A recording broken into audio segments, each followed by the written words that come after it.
ইফতারের জন্য তৈরি করব সিংড়া, তাও আবার মাত্র 10 মিনিটে।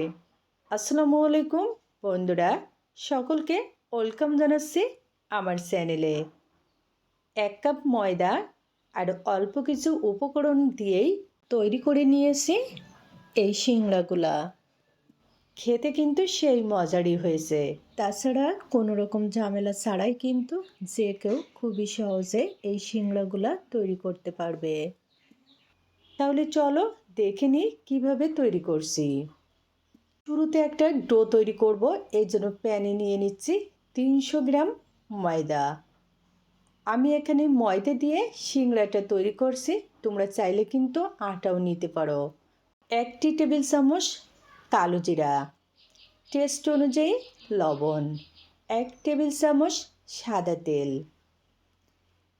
এখন সব উপকরণগুলো হাত দিয়ে এরকম ঘষে ঘষে মিশিয়ে নিচ্ছি।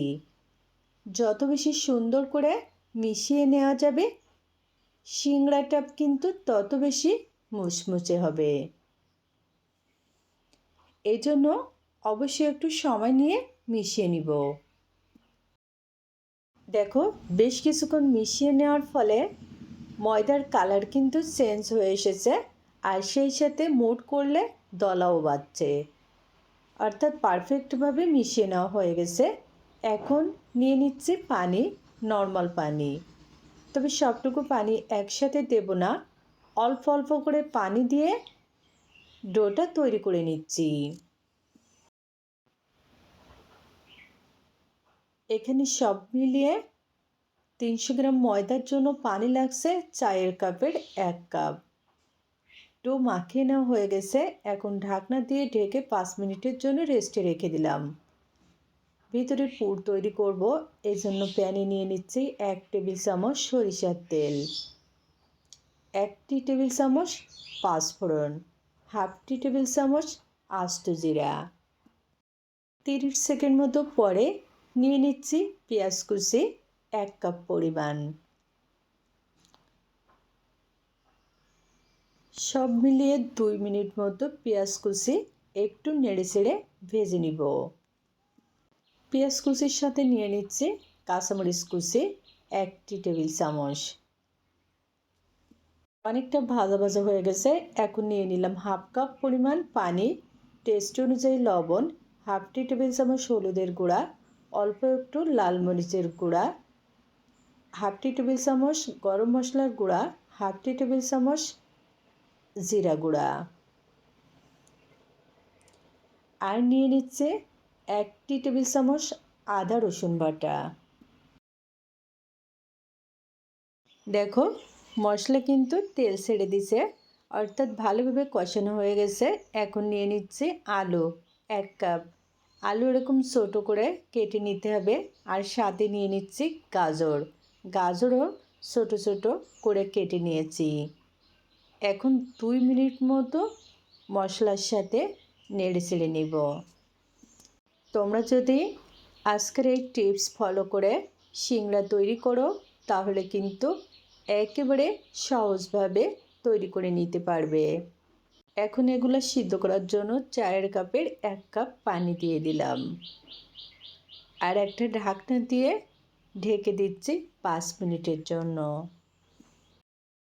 5 মিনিট পরে ফিরে আসলাম। দেখো, পানিটুকু কিন্তু একেবারে টেনে গেছে, আর সেই সাথে আলু গাজর কুচি সিদ্ধ হয়ে গেছে। তবে এই পর্যায়ে কিন্তু এই আলু আর গাজর একেবারে ম্যাশ করে ফেলা যাবে না, এরকম একটু গোটা গোটা থাকবে, তাহলে কিন্তু সিংড়াটা খেতে বেশি ভালো লাগবে, একেবারে বাজারের সিংড়ার মতো। একেবারে শেষ পর্যায়ে দিয়ে দিচ্ছি ধনিয়া পাতা 1 টেবিল চামচ। ধনিয়া পাতা দিলে কিন্তু বেশি টেস্টি হবে। এখন কিন্তু আলুর পুরটা রেডি। তো চুলা থেকে নামিয়ে ঠান্ডা করে নিব। এদিকে ডোটাও কিন্তু ভালোভাবে সেট হয়ে গেছে।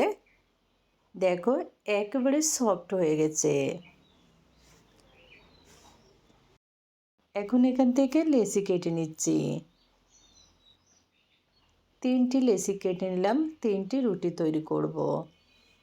বোর্ডের উপরে নিয়ে এখন একটা রুটি বেলে নিচ্ছি। আর হ্যাঁ বন্ধুরা, এখানে কিন্তু রুটি বেলে নেওয়ার সময় কোনো রকম আটা ময়দা দেওয়া যাবে না, একটু তেল দিয়েই বেলে নিতে হবে। দেখো রুটি আমার বেলে নেওয়া হয়ে গেছে। অনেক বড় সাইজের একটা রুটি বেলে নিয়েছি। আর এই রুটিটা কিন্তু খুব বেশি পাতলা হবে না, আবার পুরো হবে না।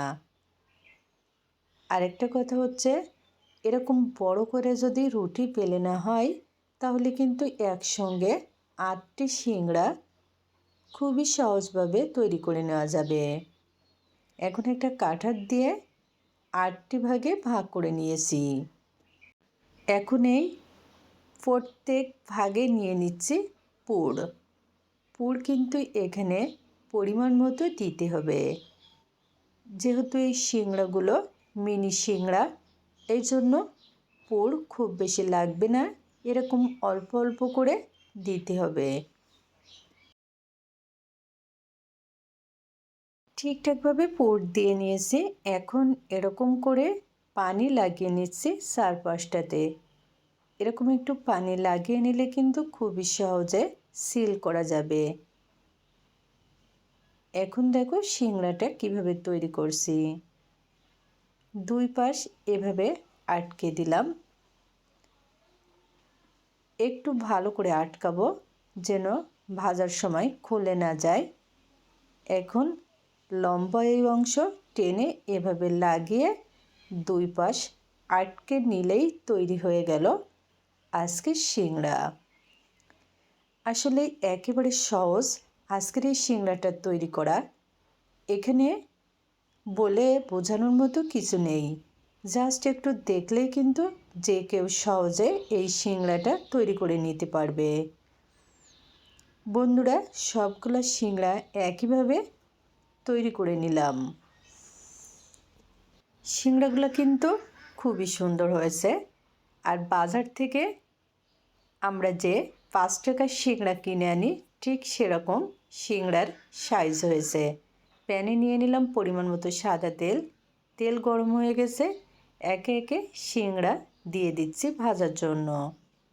চুলার আঁচটা মিডিয়ামে রেখে সিংড়াগুলা এরকম উল্টে পাল্টে ভালো করে ভেজে নিব।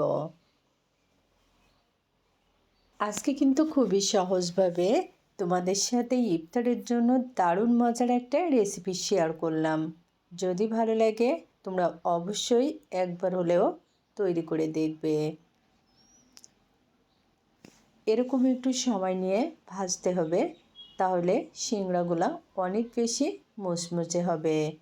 দেখো বন্ধুরা, সিংড়ায় কিন্তু খুবই সুন্দর কালার চলে এসেছে। এর থেকে আর বেশি ভাজা লাগবে না। এখন তেল ছেঁকে তুলে নিচ্ছি। একেবারে মাত্র 10 মিনিটে তৈরি করে নিলাম অনেকগুলো সিংড়া। তো আমার মনে হয় তোমাদের কাছেও ভালো লেগেছে। যদি ভালো লাগে ট্রাই করে দেখবে। খোদা হাফেজ।